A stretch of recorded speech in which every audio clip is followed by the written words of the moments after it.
Hey, my reactor song back again with chapter 7 with the fall.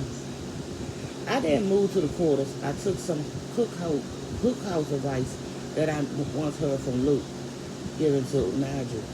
Don't argue with white folks, he said. Don't tell them no. Don't let them see you mad. Just say yes, sir.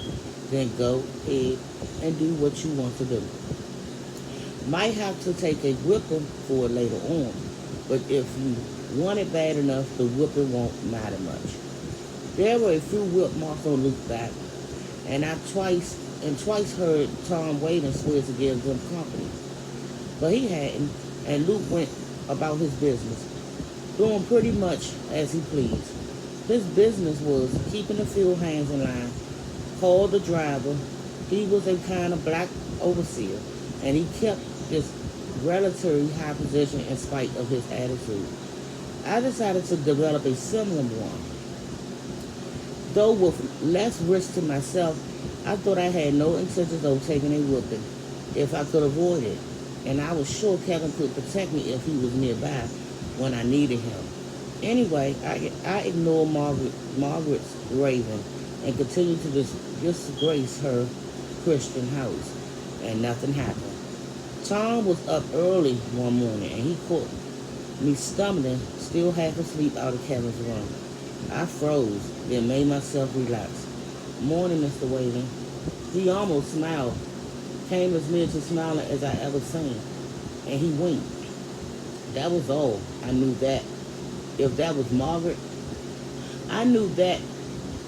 I knew then that if Margaret got me kicked out, it wouldn't be for doing a thing that's normal, sleeping with my master, and somehow that disturbed me. I felt almost as though I really was doing something shameful, happily playing whore for my supposed owner. I went away feeling uncomfortable, vaguely ashamed. Time passed. Kevin and I became more part of the household, familiar acceptance. This disturbed me too when I thought about it, how easily we seem to accumulate. Not that I wanted us to have trouble, but it seemed as though we should have had a harder time adjusting in this particular segment of history, adjusting to our places in the household of a slaveholder. For me, the work could have been hard, but was usually more boring than physically wearing. And Kevin complained of boredom and of having to be sociable with a steady stream of ignorant, pretentious guests who visited Wayland's house, but for drop-ins form another century. I thought we had a remarkable easy time, and I was perverse enough to be bothered by the ease. This could be a great time to live in, Kevin said once. I keep thinking what an experience it would be to stay in it. Go west and watch the buildings of this country. See how much of the old West mythology is true. West, I said bitterly. That's where they're doing it. That's where they're doing it to the Indians instead of the blacks. He looked at me strangely. He had been doing that a lot lately. Tom Wayden caught me reading in his library one day. I was supposed to be sweeping and dusting.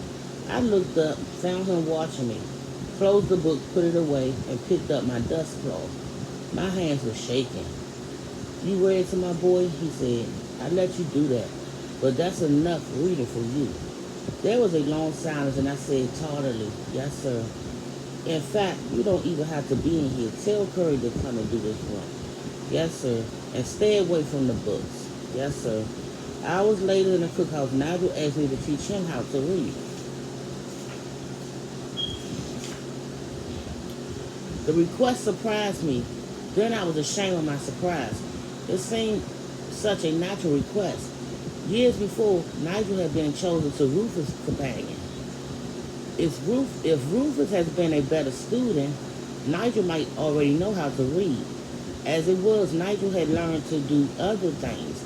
At a husky 13, he could shoe a horse, build a cabinet, and plot to escape to Pennsylvania someday. I should have offered to teach him to read long before he asked. You know what's going to happen to both of us if we get caught? I asked him. You scared? He asked. Yes, but that doesn't matter. I'll teach you. I just wanted to be sure you knew what you were getting into. He turned away from me, lifted his shirt in the back so that I could see his scars. Then he faced me again. I know, he said. That same day I stole the book and began to teach. And I began to realize why Kevin and I had fitted so easily into this time. We weren't really in. We were observers watching a show. We were watching history happen around us. And we were actors while we waited to go home. We humored the people around us by pretending to be like them. But we were poor actors. We never really got into our roles. We never forgot that we were actors.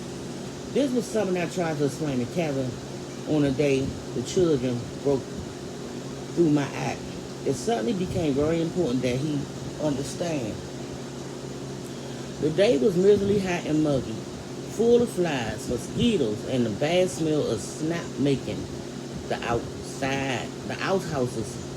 Fish somehow, hold up, the outhouses. Fish someone had caught unwashed bodies. Everybody smelled black and white. You lock the door. Go lock it because EJ ain't he over the house. Go lock the door. Everybody smelled black and white. Nobody washed. Huh? Nobody washed enough or changed clothes often enough. The slaves worked up a sweat and the whites sweated without working.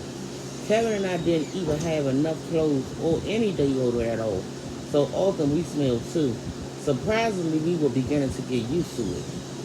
Now we were walking together away from the house and the quarters. We weren't heading for our oak tree because by then, if Margaret saw us there, she sent someone with a job for me. Her husband may have been stopped. Her husband may have stopped her from throwing me out of the house, but he hadn't stopped her from becoming a worse nuisance than ever. Sometimes Kevin countermanded her orders, claiming that he had work for me. That was how I got a little rest and gave Nigel some extra tutoring. Now, though, we were headed for the woods to spend time together. But before we got away from the building, we saw a group of slave children gathering around a tree stump. These were the children of the field hands, children too young to be much of use in the fields themselves. Two of them were standing on a wide, flat stump while others stood around watching. What are they doing? I asked. Playing some game probably, Kevin shrugged. It looked as though, what? Let's get closer. I want to hear what they were saying. We approached them from one side so that neither the children on the tree stump nor those on the ground were facing us. They went on with their play as we watched and listened. Now here, they like you. Now here a likely. Wait a minute, now here a likely wench, called the boys on the stump. He gestured towards the girl who stood slightly behind him. She cooked and washed and ironed. Come here, gal. Let the folks see you. He drew the girl up beside him. She's young and strong, he continued. She's worth plenty money. $200. Who bid $200? The little girl turned to frown at him.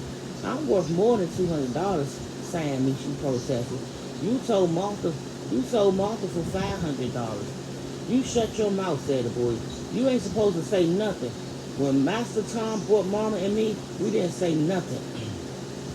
I turned and walked away from the arguing children, feeling tired and disgusted.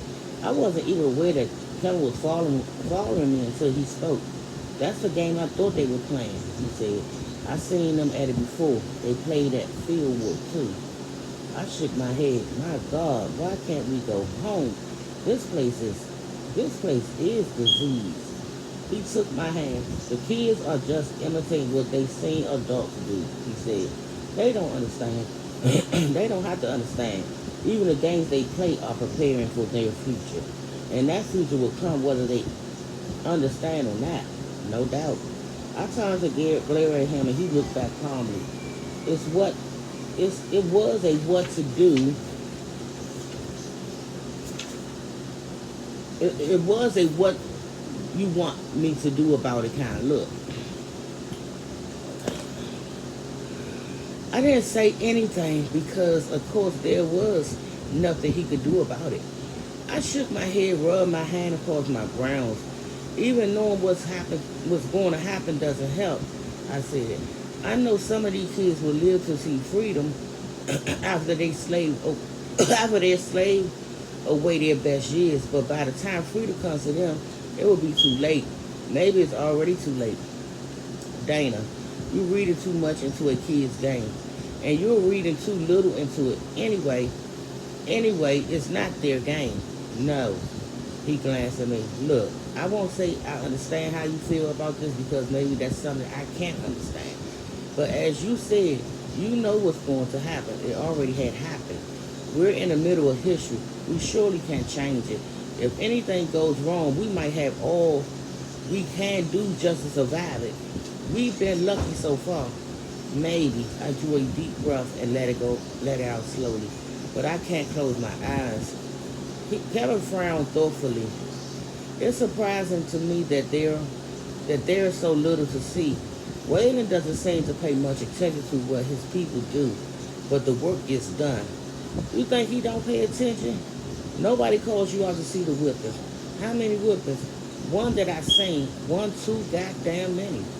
One is too many, yes, but still, this place isn't what I would have imagined. No overseer, no more work than the people can manage, no decent housing I cut in, dirt floors to sleep on, food so inadequate they would be sick if they didn't keep gardening in what's supposed to be their leisure time and steal from the cookhouse and serve less them, and no rights and no possibility of being mistreated or sold away from their families for any reason or no reason.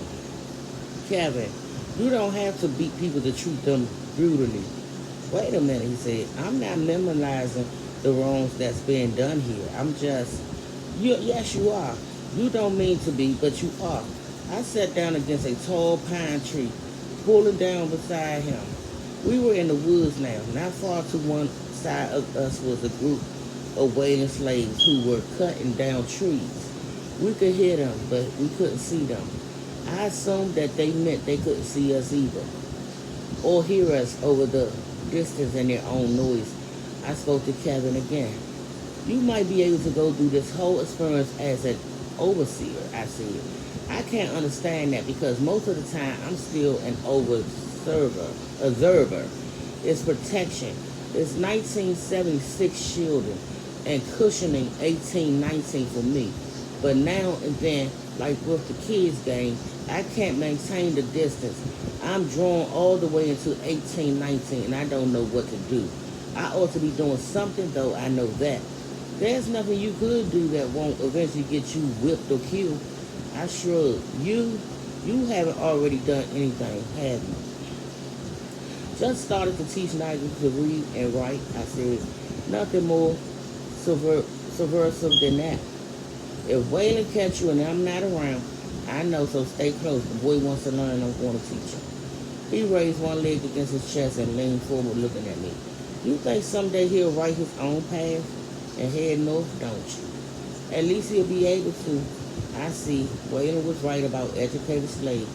I turned to look at him. Do a good job with Nigel, he said quietly. Maybe when you're gone, he'll be able to teach others. I nodded solemnly. I bring him in to learn with Rufus. If people weren't so good at listening at doors in the house, and Margaret is always wandering in and out.